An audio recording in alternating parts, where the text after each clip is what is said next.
By the end of ReZero Season 4's first half, I genuinely wasn't sure what was real anymore.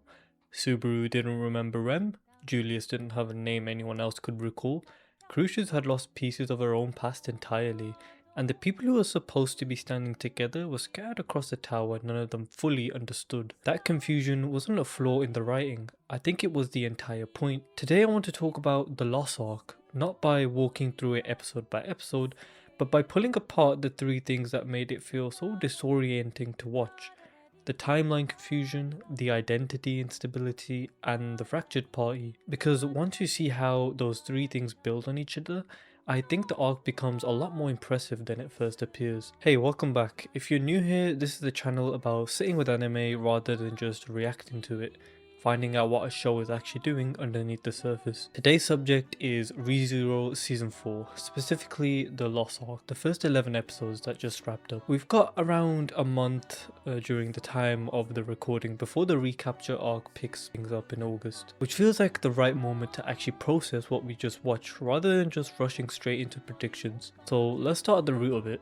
The thing that causes everything else in this arc to go sideways. ReZero has always run on a specific mechanic. Subaru dies and resets to an earlier point with his memories intact. That's been the show's engine since season 1. It's a safety net in a strange way. However bad things get, Subaru remembers, and that memory becomes the tool that he uses to fix what went wrong. The last arc takes that safety net away. This time, Subaru loses his memories without anyone telling him clearly when or how much. He wakes up mid-crisis with gaps he can't account for.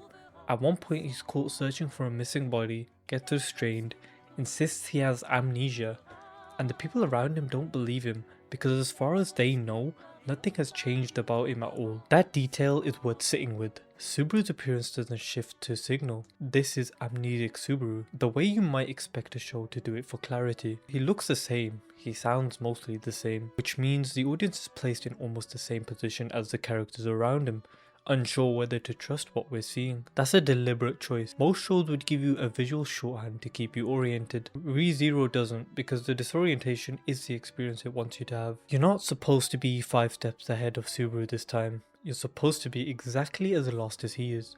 And once you can't trust the timeline, once you're not sure what Subaru remembers, what he's lying about, what he doesn't even know himself, everything else in the arc starts to wobble too. Once memory becomes unreliable, the show pushes the idea further. What if identity itself isn't fixed either? Julius loses his name to the authority of gluttony. Not metaphorically, actually. Everyone except Subaru forgets who he is entirely. Crush has had pieces of her own memory taken away from her. Rem remains unconscious, unreachable, a person who exists but isn't present. What's striking is how the show treats this. It doesn't play Julius' situation as a simple tragedy to feel sorry for and move past. It sits inside what it actually means to keep existing while the world forgets you exist. Julius doesn't get angry in the way you might expect. He's not raging against the unfairness of it. He's actually quietly devastated in a way that feels true to a person processing something almost too large to be angry about yet. And there's a moment that I think captures the whole arc's thesis. Julius, at his lowest, still finds a way to give Subaru strength rather than collapsing entirely. The show seems to be asking, if your name and your history can be taken, what is actually left of you? And the answer it offers, gently, is that something is left. Not your name, not other people's memory of you, but something underneath that, your choices in the moment regardless of who's watching or remembering. That's a heavy idea than it first appears. Most isekai treat identity as something stable, something the protagonist discovers and then keeps. ReZero is asking what happens when even that foundation is taken away, and the answer isn't comforting exactly, but it is honest. Layered on top of all this is something more structural. The party itself is scattered. Ricardo is injured and can't fight, Garfield stays behind with his family, Reinhard and Otto are pulled away on a separate task entirely. What's left is a much smaller, much less powerful group than the one that triumphed in Pristella. Subaru, Beatrice, Emilia, Anastasia, Julius, Rem, Ram, and unsettlingly, a previous antagonist now travelling alongside them. I think this matters beyond just raising the stakes. ReZero has always used its cast as Subaru's support system. People whose trust he's slowly earned over 3 seasons become the thing he leans on when his own resolve fails. The Lost Ark takes that support system and breaks it apart at the exact moment Subaru needs it most. He can't lean on Reinhardt's strength, he can't lean on Otto's steady presence.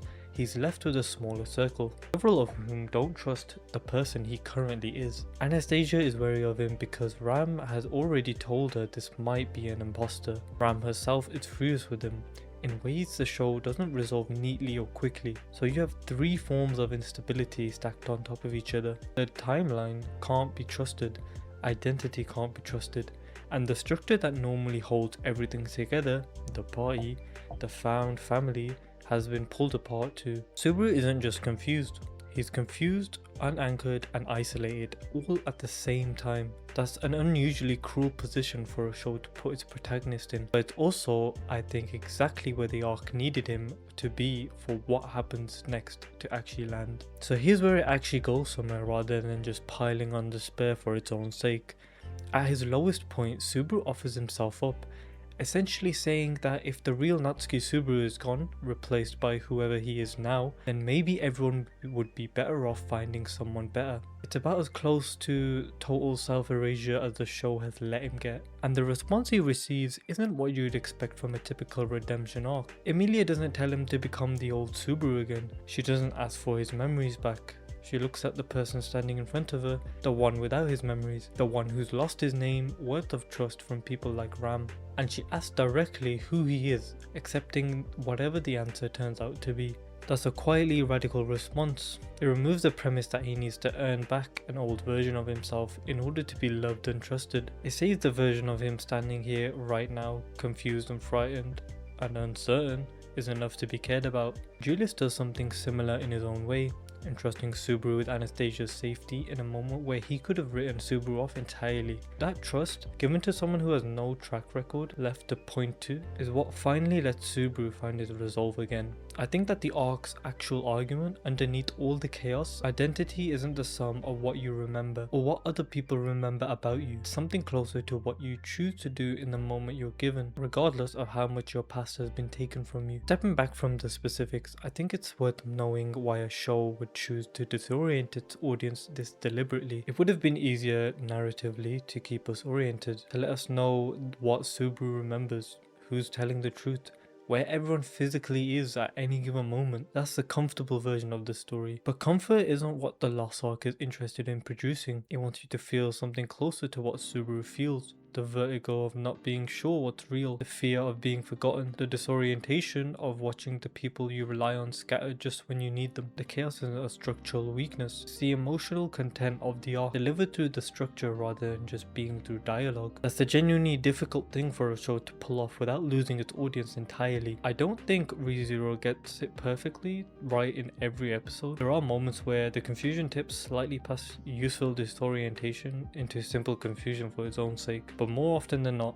it works. By the time Subaru finds his footing again, you've actually felt the absence that made that moment matter. We've got about a month now before the recapture arc picks things up in August. I don't want to spend this video guessing what comes next. That feels like the wrong instinct for a story that we've just spent 11 episodes teaching us to not assume we know what's stable and what isn't. What I do think is worth carrying forward is this. ReZero just told us what Subaru doesn't need his memories intact to be worth trusting. Whatever comes next in the recapture arc, I think it's the foundation everything else gets built on. If this kind of breakdown is what you come here for, subscribing means you'll be here when part 2 actually starts airing, because I do plan on covering where this goes. As always, I would love to know your thoughts and what you think about this arc. I'm genuinely curious where people landed on this one, so until next time.